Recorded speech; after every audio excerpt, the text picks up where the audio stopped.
Hello everyone, my name is Gabriel Stein. I am Director Asset Management Services for Oxford Economics.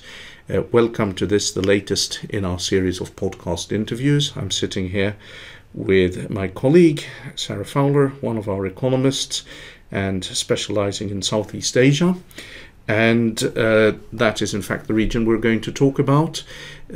Sarah, China is slowing. The outlook for the United States is suddenly looking perhaps slightly less buoyant than before. What is happening in Southeast Asia and what are the options for the different countries? So in recent months we've grown more cautious on the outlook for trade within the region. A lot of the countries are quite export orientated. And this last month we've cut our forecast for Thailand, Korea, Indonesia, Philippines and Taiwan in addition, predominantly on the export outlook and the impact that's potentially going to have in coming months on reducing business investment and business confidence. So, but hold on, let me just say, that's a whole range of countries and these are all massively different countries. They are differently affected by, for instance, one of the key factors over the past year, which is falling energy prices and, of course, now rising oil price again. I can see why we're cutting the forecast, but surely they all face different futures and different possibilities what they can do. That's right, yes. In Thailand, Korea and Indonesia, we've had rate cuts so far this year to support activity in this uncertain world. For those three countries, we don't expect they have any more room to cut policy. Thailand and Korea, household debt is very high. It's more than 80% of GDP. In Indonesia, inflation is above target because they've cut fuel subsidies earlier in the year completely. So they have no more room for rate cuts. The Philippines, on the other hand, hasn't cut rates this year. Growth is very good in the Philippines, very strong. We expect 6% growth this year, very solid. Inflation is not a problem. So the Philippines, there's just no drivers for rates either side. So the Philippines does have plenty scope. So yeah, there's different drivers in each of them. You say the Philippines have plenty of scope, but it also sounds as if they don't really have to do anything. They seem to be coasting along pretty well. That's right, yes. Of course, on the horizon, we expect the US Fed to start raising rates towards later in the year. We do expect Philippines, Indonesia and Malaysia to start raising rates in line with the Fed, because once the Fed starts raising, that's possibly going to prompt capital outflows away from the emergers, which those three countries we see as raising. And also, of course, because if I'm not altogether wrong, Malaysia and Singapore, at least they tie their currencies they peg their currencies somewhat to the dollar, don't they?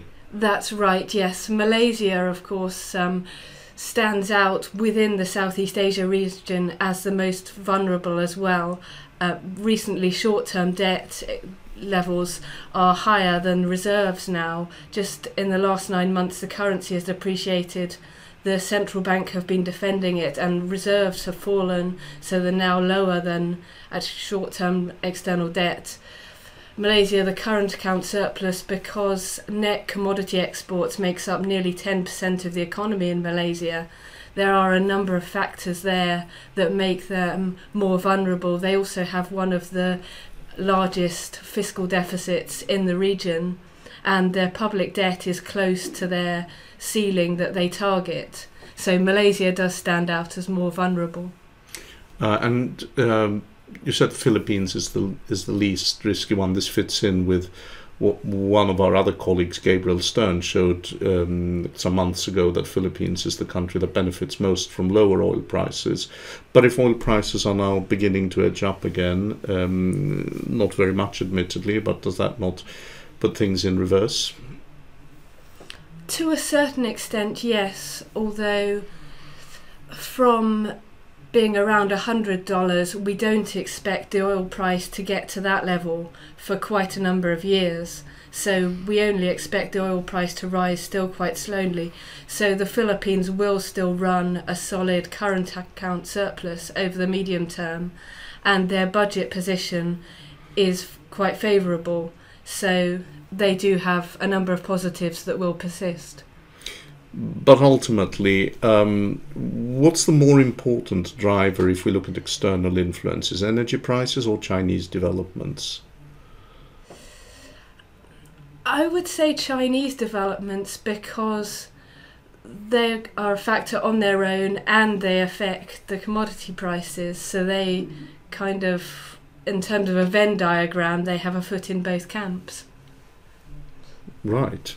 Okay.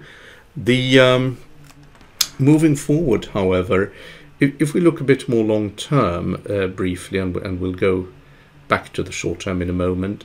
If China really does rebalance its economy towards greater consumer spending, greater household spending, presumably the Southeast Asian economies are some of those that will benefit, because they also produce a lot of consumer goods and export that. They would fill a gap, presumably both elsewhere and also to China. That's right, yes. Particularly for Korea and for Thailand, they have a very strong presence in the market for information and communications technology. And as China incomes rise in China, demand for high-tech goods is going to rise. So they're going to be demanding more, importing more from Korea, from the likes of Thailand and Taiwan, and particularly countries like Indonesia and Philippines, who are have slightly more catch-up potential at a slightly lower level of per capita GDP at the moment. Wages lower in these countries. As the likes of China moves up the value chain gradually into higher value industries, the likes of Indonesia, Philippines and Vietnam are building more expertise in textiles, clothing. I mean, they're also moving into ICT more, but certainly they can build a good base in textiles and benefit a lot. Okay, moving back to, I mean, that's very interesting. Moving back to the short term for a moment, one of the things we've seen with Southeast Asian countries is, of course, that by current standards, bond yields are relatively high by current global standards. Now, you mentioned earlier the risk that when the Fed starts to raise rates, we would expect capital outflows, but presumably bond yields in Southeast Asian countries are likely to remain higher, at least for some time. Should that not help to counter capital outflows and still prove attractive, at least in the near term, for foreign investors?